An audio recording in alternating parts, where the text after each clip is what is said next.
Hello friends and welcome to my channel cool explanation. तो दोस्तों आज के वीडियो में हम लोग बनाने वाले हैं किसी भी बाइक को हम लोग KTM ड्यूक जो है होता है उसका जो आवाज़ होता है किसी भी बाइक में हम लोग निकाल सकते हैं। उसके लिए हम सबसे पहले चाहिए एक केन। हम लोग ने एक केन लिया है, तो सबसे पहले हम लोग इस केन का जो है इसको काट के हटा देंगे।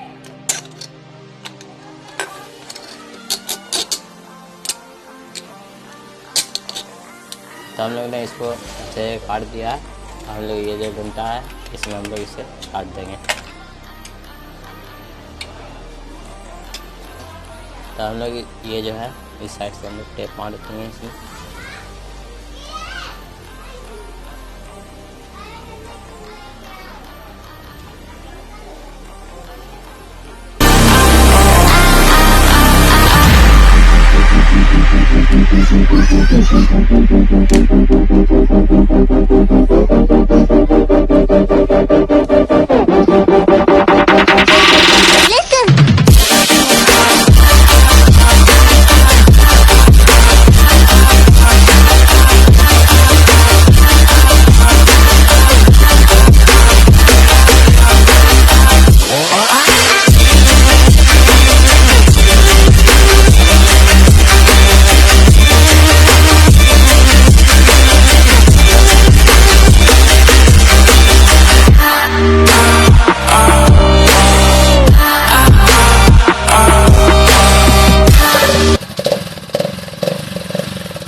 तो दोस्तों कैसी लगी आपको ये वीडियो को जरूर कर दीजिएगा लाइक, और दोस्तों के साथ भी कर दीजिएगा शेयर, और चैनल को सब्सक्राइब कर लीजिएगा। सब्सक्राइब करने या बगल में बेल आइकन होगा उसे भी दबा दीजिएगा।